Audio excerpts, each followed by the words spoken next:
All right, guys, we've come to the end of our bulk fermentation, and look at that. It's been 2 hours since our last fold. Now, what we're gonna do? First, I'm gonna adjust you.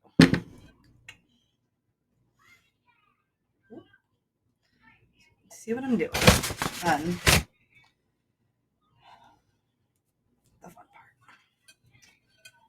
We are going to shape our bread and put it into shape our dough rather, and put it into our proofing basket. There we go. To let it rise to bake. But first,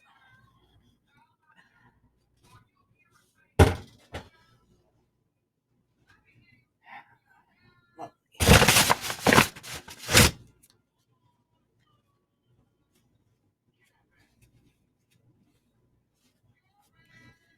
So we're gonna do some final folds here, and then shape it.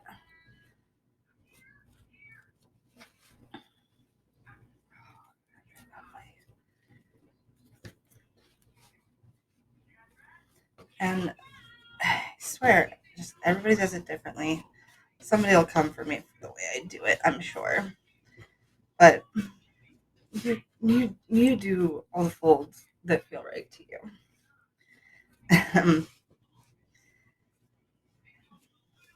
Your final product is your final product, and it's never the same. It is different every time.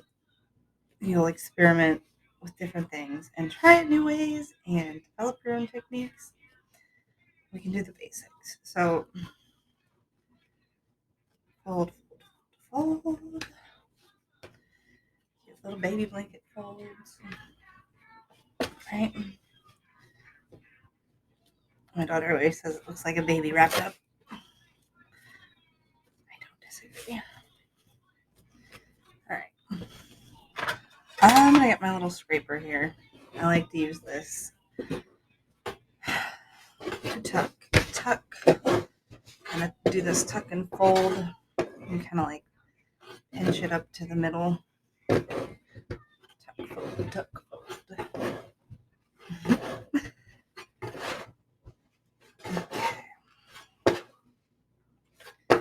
Lovely, lovely.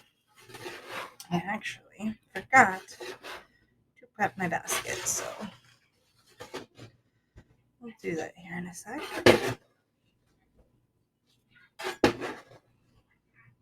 Nice.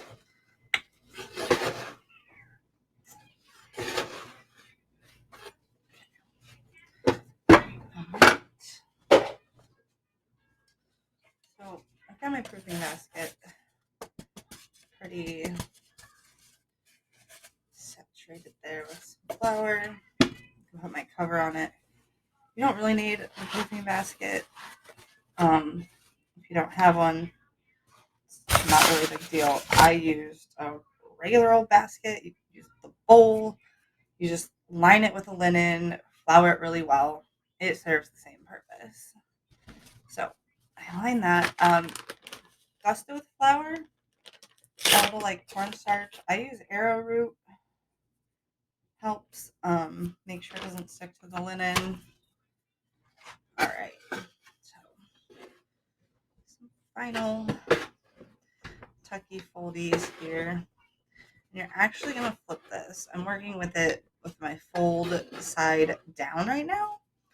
I'm actually gonna flip it folds up into the basket, and then make sure that all my little folded ends and what I'm pushing up under here now is stuck together real well. Okay. Just like now I'm just playing with it. All right. Okay. Nice. Okay. I'm gonna do pinchy them sides.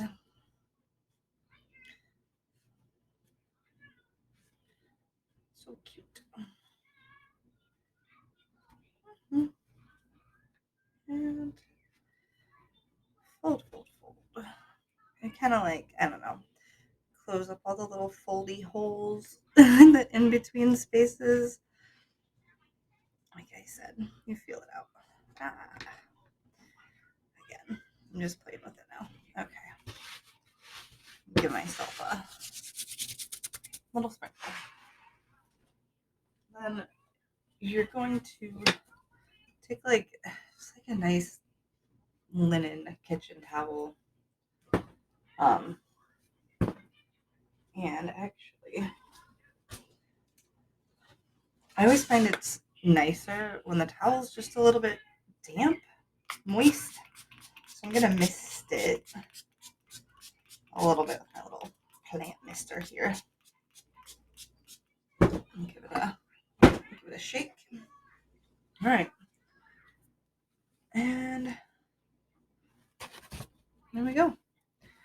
We're going to put this back into our warm spot on top of my oven here and let it sit for another hour and a half to 2 hours. You can let it go even longer. I think I did 3 hours last time.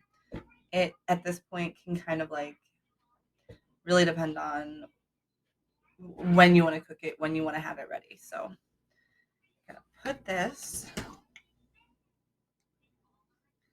back in the warm spot.